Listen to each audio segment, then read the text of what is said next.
1 Samuel chapter 18. David and Jonathan. By the time David finished speaking with Saul, Jonathan's life became bound up with David's life. He loved him as his very self. Saul retained David on that day and did not allow him to return to his father's house. Jonathan and David made a covenant, because Jonathan loved him as his very self.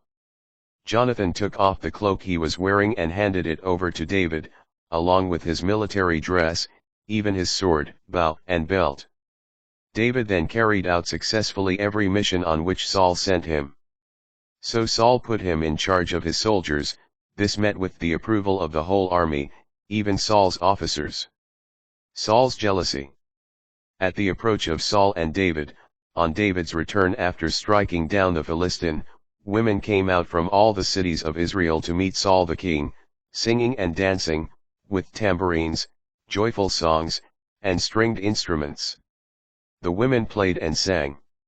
Saul has slain his thousands. David his tens of thousands. Saul was very angry and resentful of the song, for he thought, they give David tens of thousands, but only thousands to me. All that remains for him is the kingship. From that day on, Saul kept a jealous eye on David. The next day an evil spirit from God rushed upon Saul, and he raged in his house. David was in attendance, playing the harp as at other times, while Saul was holding his spear. Saul poised the spear, thinking, I will nail David to the wall. But twice David escaped him. Saul then began to fear David because the Lord was with him but had turned away from Saul. Saul sent him out of his presence and appointed him a field officer. So David led the people on their military expeditions, and prospered in all his ways, for the Lord was with him.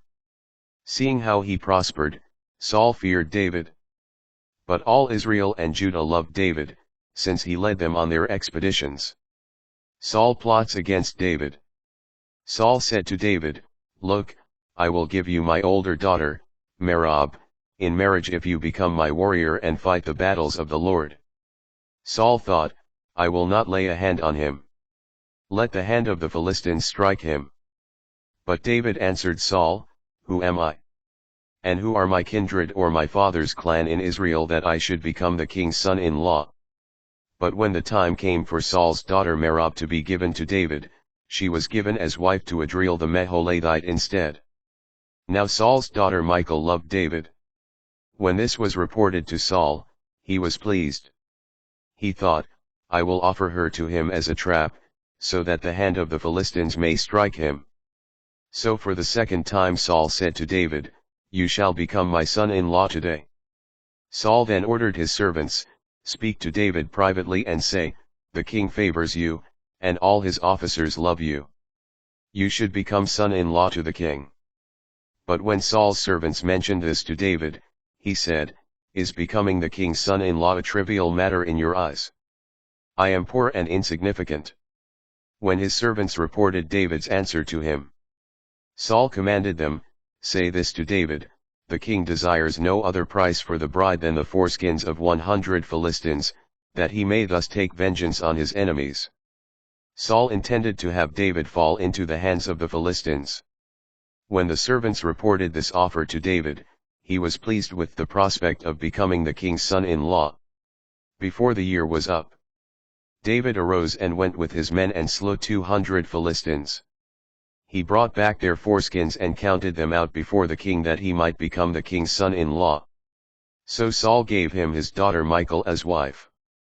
Then Saul realized that the Lord was with David and that his own daughter Michal loved David. So Saul feared David all the more and was his enemy ever after. The Philistine chiefs continued to make forays, but each time they took the field, David was more successful against them than any of Saul's other officers, and his name was held in great esteem.